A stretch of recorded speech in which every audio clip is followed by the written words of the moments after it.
Hey guys, before this video starts, I wanted to give a big thank you to Markbot for helping out on this one. She's a really talented narrator, and if you're not familiar with her channel, I'd highly recommend you to go check it out.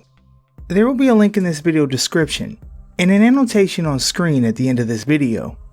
With that being said, I hope you enjoy.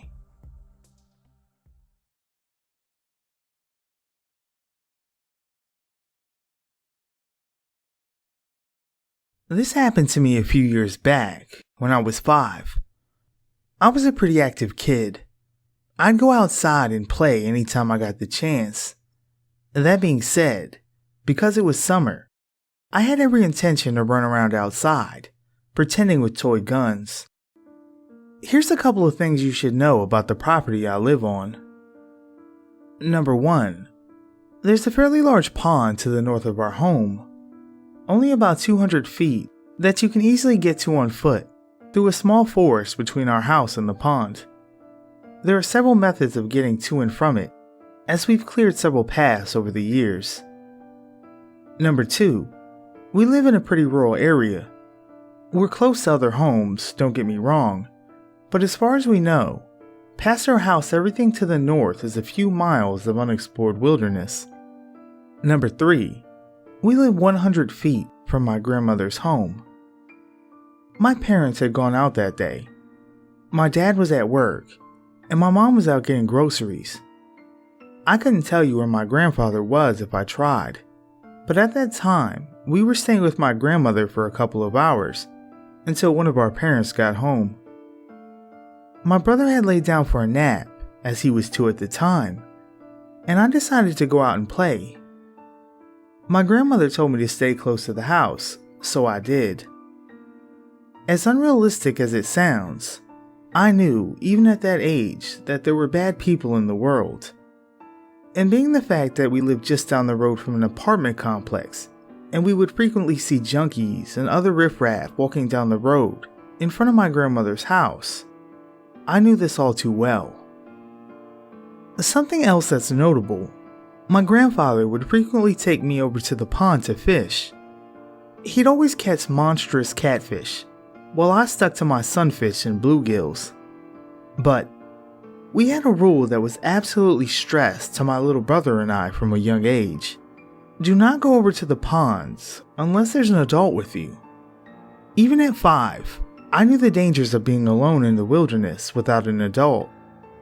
Because even then, and today, we knew that people would frequently trek from that apartment complex across to where the pond is, go through a small field to the east, and would follow the road into town from there.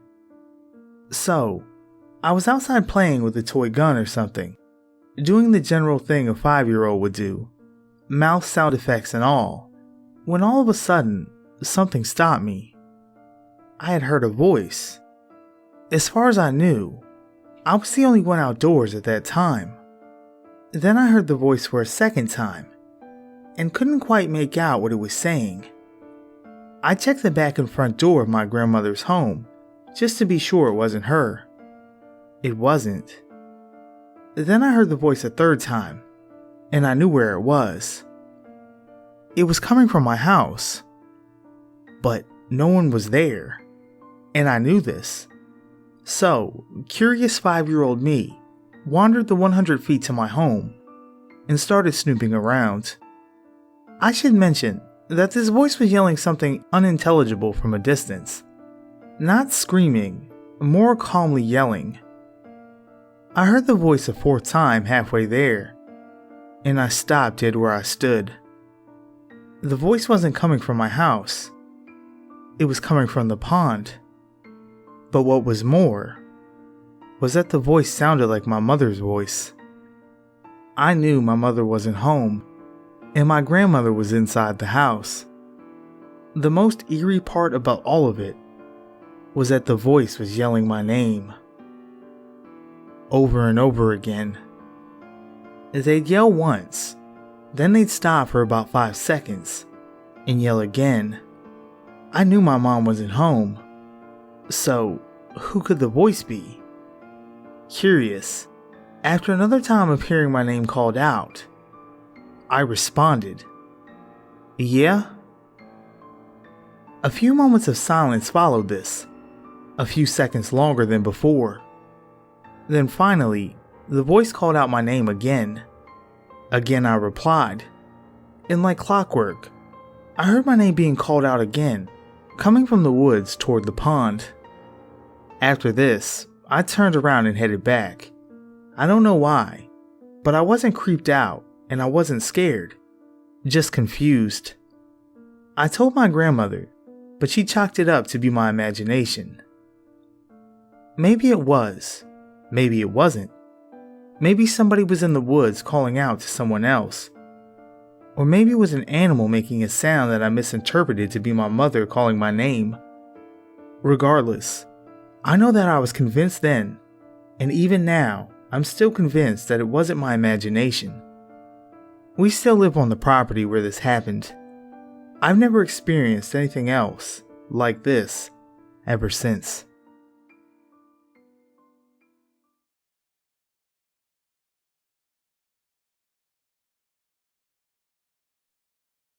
This story was told to me by one of my good friends, who's of Navajo descent on her father's side. It happened several years ago when she was spending the last 2 weeks of summer visiting relatives on a reservation in New Mexico, and is by far one of the creepiest things I've heard. My friend Jessie was 12 at the time and playing outside with her cousins. They were tossing a frisbee around and one of the younger kids threw it too hard. It flew over the fence and was swallowed up by a small grove of patched bur oak trees. Jessie, the eldest, went to retrieve it, leaving her 11-year-old cousin Ellie in charge until she got back. The sun was setting and lighting up the sky in brilliant shades of orange as Jessie made her way over the grove. After some poking around, she found the frisbee caught in one of the tree's branches. As she climbed, she began to sing an old Navajo song, but paused when her body suddenly went cold. That's exactly how Jessie described it to me. Cold, as if she'd been dunked in ice water. You know that annoying scary story cliche of feeling like you're being watched? Well, it's only cliche because it's true. Jessie could feel a pair of eyes following her even when she looked around and saw nothing.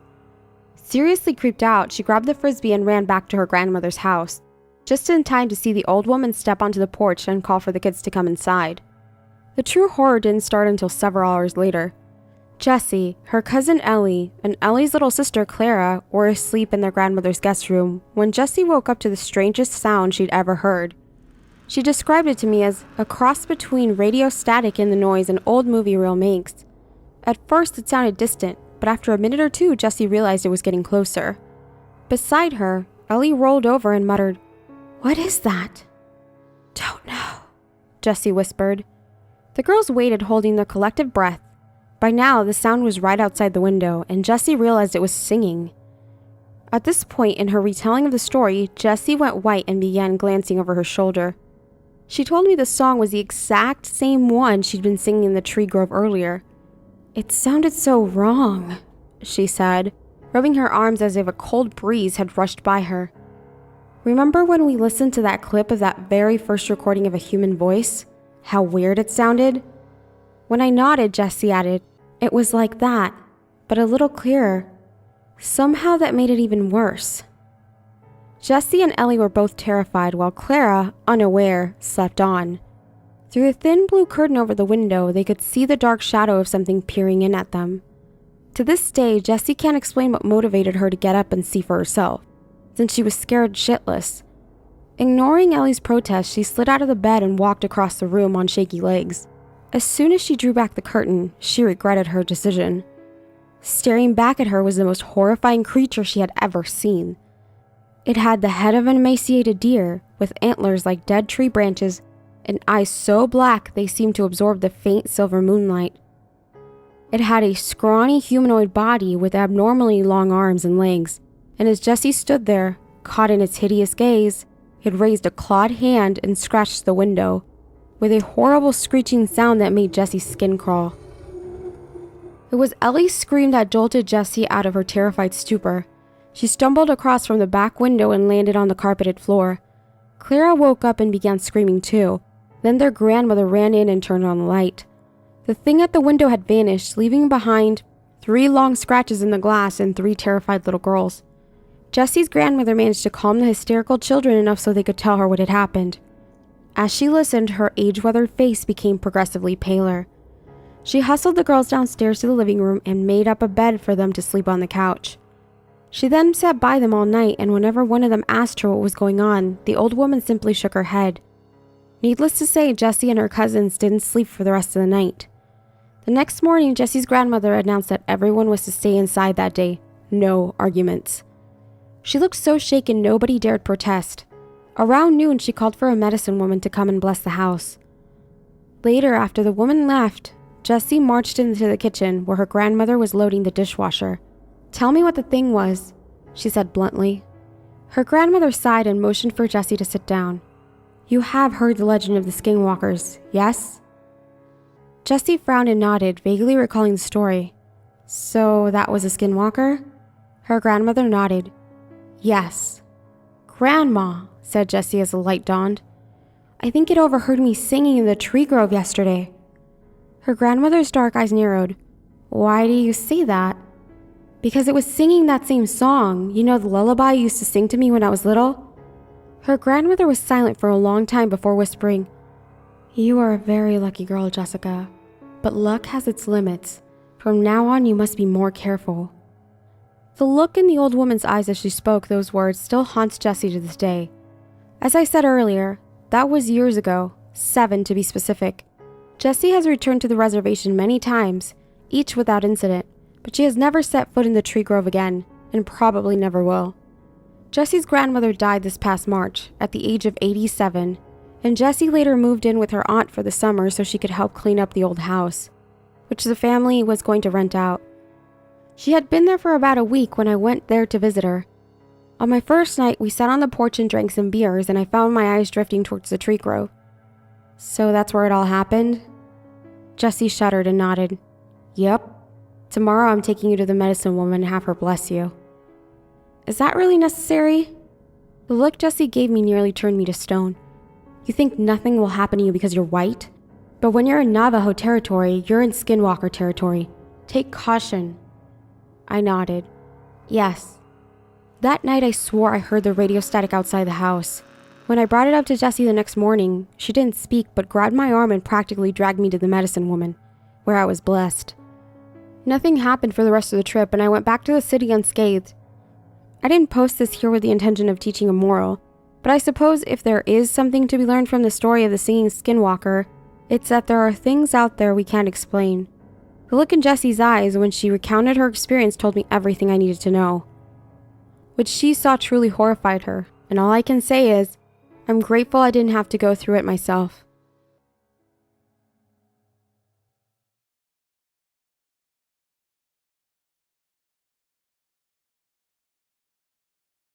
My family moved to rural Pennsylvania when I was 4. I was immediately entranced with living in the country, with several acres of woods behind us, and the house seemed huge to me at the time. However, as a kid, I was always sensitive to spirits or energy, and there were definitely some creepy things going on in the house. So my parents noticed that I stayed with our dog Bambi a lot. He was a small sheepdog, and my adventure buddy when we went walking in the woods. In case you're questioning my parents, they trusted me, as young as age 7, to walk around alone as long as I was with my dog, as he was very protective of me. And my dad would give me a cell phone to carry with me in case I needed any help. Up until I was about 15, I spent a lot of time alone by choice. After school, I'd be home by 3:20. I'd eat lunch and immediately take Bambi out to the woods, and we'd explore the surrounding forests and fields and meadows and ponds together. He was always right by my side, and he seemed really attuned to spiritual stuff too. If I felt something was in the house, he'd bark or whine, and I'd watch him follow it around. Usually, he'd pick up on the presence of something at the same time that I would. Anyway, from my backyard to the left, there's a small strip of trees, and in the fall and winter when the branches are bare, you can see the field next door, which is about 300 yards from my house itself. There's a big plane shed up there, and kind of a runway, where my neighbor would fly his biplanes off of. What's kind of important to the story is that I have no neighbors for a mile in every direction. It was pretty rare to see any kind of people on the surrounding properties, unless it was my neighbor haying the fields in the summer. But one day, in early fall, I had been tromping through the woods with Bambi for several hours. I let him run off the leash most of the time, but he would only run ahead about 20 feet, and keep turning around to check that I was still there. If I lost sight of him, he'd retrace his steps and find me again. That day, I got caught up in something, so Bambi ran off a little bit, and suddenly I realized I was alone.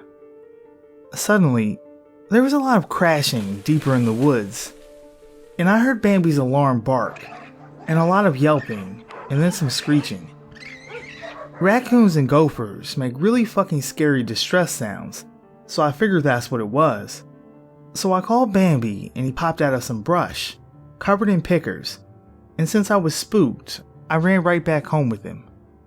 Right as I got to the back door, I stopped to catch my breath, and Bambi and I were just standing there, when I spotted something standing on the very edge of the runway.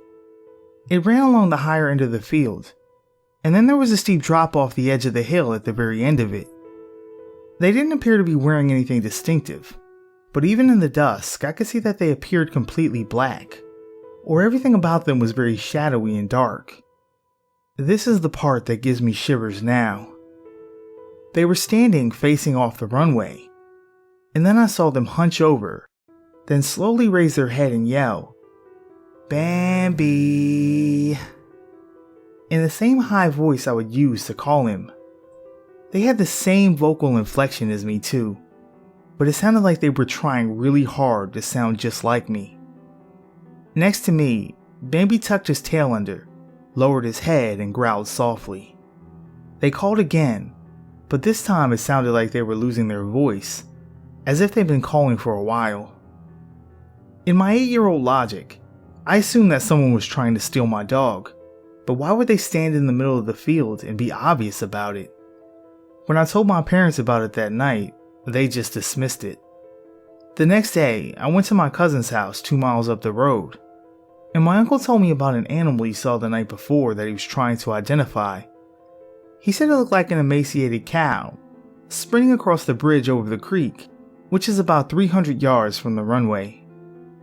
And also, since then, anyone who's been at my house has always been uneasy around the creek in the plane shed and runway, whether or not they're interested at all in the paranormal.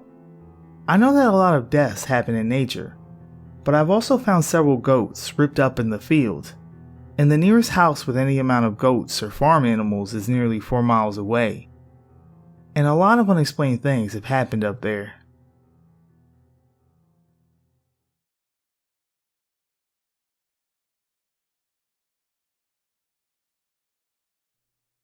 I've talked about my road trip on this board before. Sick to death of working myself to death, I took the first vacation of my life last year. A beat-up rebuilt Yamaha Zuma and a foolish sense of optimism carried me across the western United States on an adventure that seriously made me rethink everything I thought I knew about the world. I loved Seattle with the hip, original hippie neighborhoods and perma-carnival atmosphere of Pike Place Market. The bridge troll was a highlight. Gotta love a city that sees a bridge and goes, "You know what this needs? A giant concrete troll." Getting out of Seattle, however, was a total nightmare. Restricted to back roads by a motor that capped at 40 miles an hour, I must have gotten lost a dozen times despite all the help I received from baffled gas station attendants. So I was behind schedule when it came time to finding my campsite. Some miles south and a little east of the city, there's a free campground. It's most often used by horse riders, and boy can you smell it. That's actually what guided me in the last few miles. There's a gravel road off of a service road, and then a few crooked, unpaved paths off of that. The trail markers were all bent, broken, or faded. In the end, I had to follow my nose. I set up my junior scout tent in the fading twilight. Mine was the only one there. I had the place all to myself. After a quick meal of apples pilfered from a previous campground, I did my usual travelogue spiel to my video camera by lantern light before turning in. I'm not sure how long I slept. I know I checked the time, but I'll be damned if I can recall what it was. Something had disturbed my well-earned beauty rest, but I was too groggy to remember what it had been. I sat in a stupor, too alert to fall back asleep, but too sleepy to be awake. Something brushed the side of my tent and I suddenly was more awake than I'd ever been. I had done plenty of camping by that point. I was familiar with the sounds of the usual nighttime critters, from raccoons to coyotes. Nothing had ever bothered me in the tent before, just snuffled around the camp before wandering off and leaving me be. From the sound of the footsteps, it was walking on two legs. That was a first. My mind immediately jumped to the worst possible conclusion. Bear. There's a lot of conflicting information out there about how to deal with bears, and a lot of it depends on the type of bear. Sitting there in the dark with my heart beating in my throat, I had no way of telling which species I was dealing with. Shout out or play dead. I was 30 yards from a sturdy cement block outhouse that might be better shelter. As quietly as I dared, I slipped my boots on and got ready to dash. The tent zipper seemed impossibly loud in the night as I worked it open centimeter by centimeter. I moved agonizingly slow. Once outside, I craned my neck around to see if the bear, if that's what it was between me and the outhouse. With the incredible illumination of the Milky Way, I could see the campground clearly all the way to the tree line. There was nothing out there. I could feel something watching me. It was like feeling an insect crawl along the back of my neck.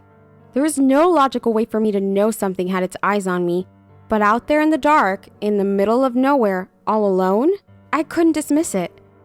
Still high on alert, I crept along and tried not to crunch the gravel under my feet too loudly. The outhouse was still my best bet.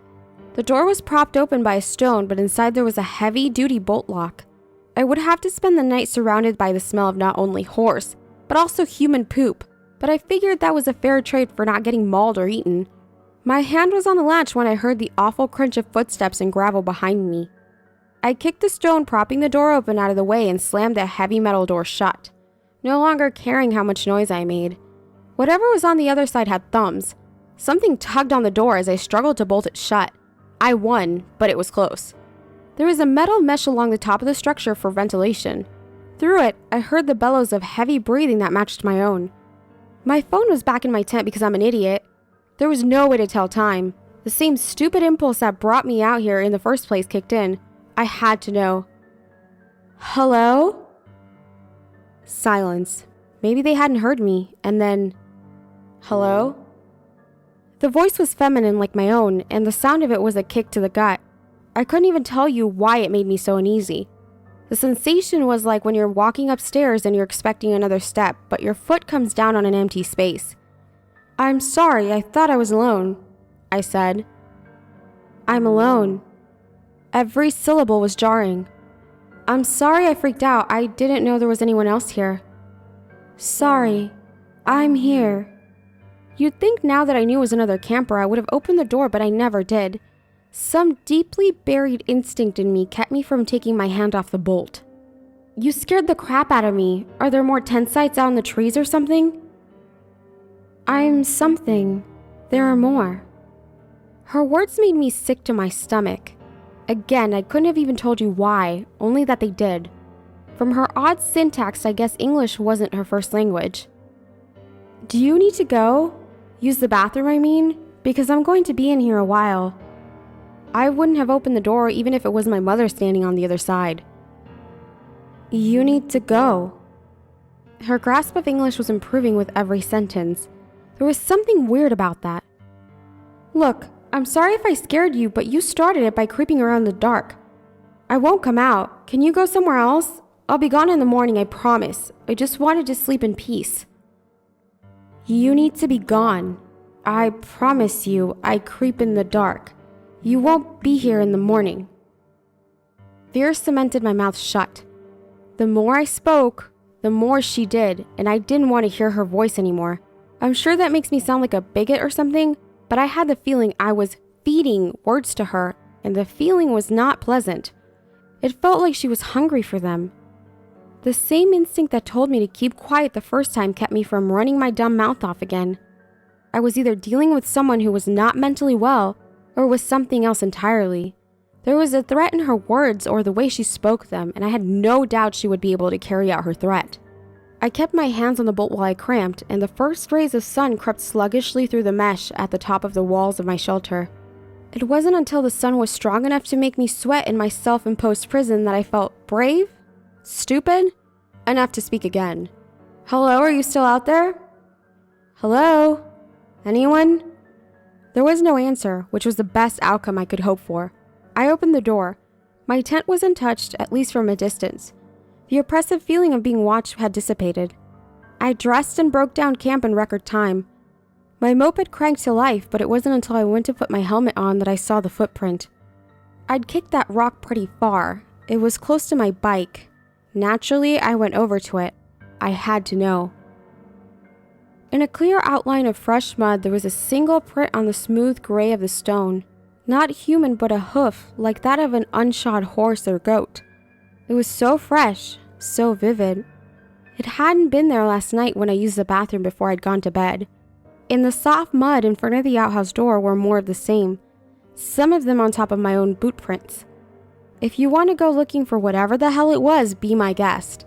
Just be careful with your words out there, because I figured out what was wrong with that voice when I watched the playback of my travelogue video. It was my own. Update. I have the name of the camp. Swamp Wells Horse Camp. It's hella farther out than I thought it was. South of Portland even. Sorry for my crappy memory. Video to follow if I can figure out how to get it off this old camcorder and onto YouTube.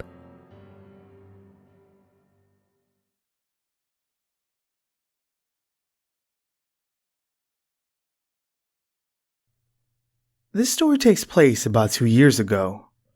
My aunt, married into the family, has cousins not related to me, who live on a farm in LaPointe, Utah, on a reservation, and thought it would be fun to have all us other cousins go stay there for a few days and see the Dinosaur National Monument. My aunt's grandmother had recently passed away, and her house was basically empty, so we were to stay there. It was a pretty old house, to say the least. It was made out of painted white cinder blocks. It was pretty run down, but we were only staying there a few days, so we didn't care how luxurious it was. The front door led into a small kitchen, and off the kitchen to the right was a small room with a TV, 2 couches, and a chair. Off of that room was a larger living room area with 2 more pull-out couches, and a door leading to the side of the house. Off the living room was a hall that led to 2 small bedrooms and a bathroom. It was a pretty small house, considering we had around 18 people staying there. Along with the old empty house we were staying in, there were 2 other houses on the property, belonging to my aunt's cousins and their families.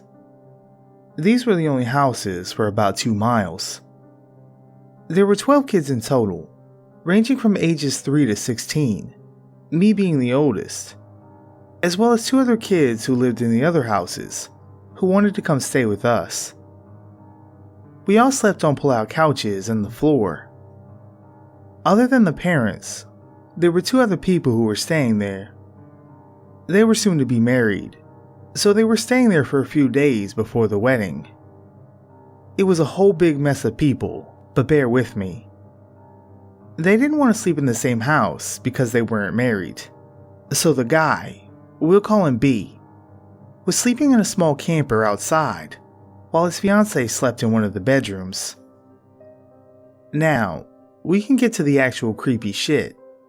On the first night we were there, me and one of the cousins were on the pull-out couch in the first little room, while all the other kids were either on the couches or the floor in either our room or the other.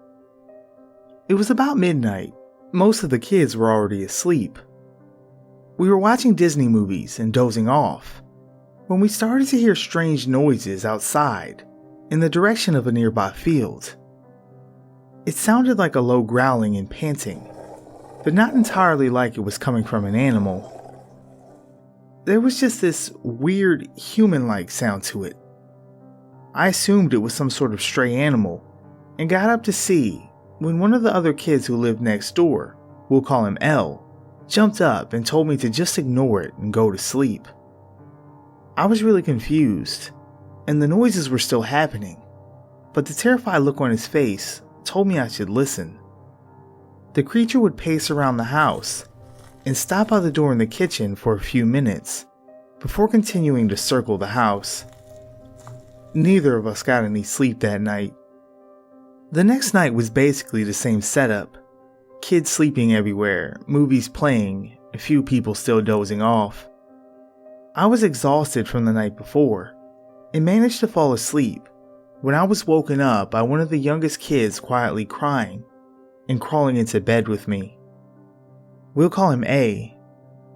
I asked him what was the matter, and he said he was scared by the big dog outside the window. I turned to L and asked if they had a dog. He looked completely scared shitless and said no, and told me to ignore it once again. I stayed up for a while after that, watching movies with A, when he asked me to walk him to the bathroom. A little bit of explanation before I continue. This house was shaped kind of like a short L, the bottom part being the kitchen and the two living rooms, and where it turns was the hallway with the bedroom and bathroom. The bathroom was right at the beginning of the hall. There was a small window where you could see the wall, where the first living room was straight ahead with a window so you could see the living room, where we were sleeping, and then the rest of the house to the left. Anyways, I walk A to the bathroom and switch on the light when we see it. An extremely tall, dog-like creature standing on its hind legs, facing the window looking into the living room. Its fur was matted, and its eyes seemed to be almost glowing, orange-red. Its hands looked human-like, but with dark fur and long claws. A screamed, and the creature ran around the side of the house on its hind legs. I picked up A and carried him back to the living room to find L, quickly closing the curtains. "What the hell is that?" I whispered to L. "I don't know. If you ignore it, it'll go away," he whispered back. "You seen it before?" "Only a couple of times, but not recently. What the fuck?" Our talking woke up L's younger sister, and surprisingly nobody else. I'm guessing she knew what was going on, because she seemed just as scared as we were. I sat A down on the bed and turned the TV up louder, drowning out the sounds the creature was making outside, and hoping to calm A down a bit and take our minds off whatever the fuck we just saw. The noises circling the house continued for about a half an hour more, when they stopped at the back door in the other room. I peered my head around the corner to face the door. It was kind of like one of those doors that the top half is just a screen, and then there was another separate door that wasn't closed. The door handle on the first door started moving back and forth, and you could see the silhouette of something huge behind it. I rushed over and shut and locked the other door, trying not to wake everyone else. Just as I did, B, the guy sleeping in the camper outside, who was also L's uncle, burst through the kitchen door, slamming it behind him. L asked B what was going on, but he didn't say a word, and rushed down the hall and into the bedroom his fiancée was in. He came out holding a shotgun, and pulled a chair into the corner of the living room, giving him a view of both the kitchen and the back door. He gave us a look of both terror and anger. He told us to go to sleep. We didn't. He sat there all night until the noises stopped around sunrise, then went back outside into the camper without saying a word. I'm surprised no one else woke up, and no one else knows what happened that night. The next morning, there were huge paw prints around the house, and B was discussing something with L's dad, who lived in one of the other houses. They both looked concerned and scared. It was very unsettling. We left later that day for reasons I can't remember, but I'm glad we did. I didn't want to spend another night in that house, and I'm pretty sure what we saw that night was a skinwalker.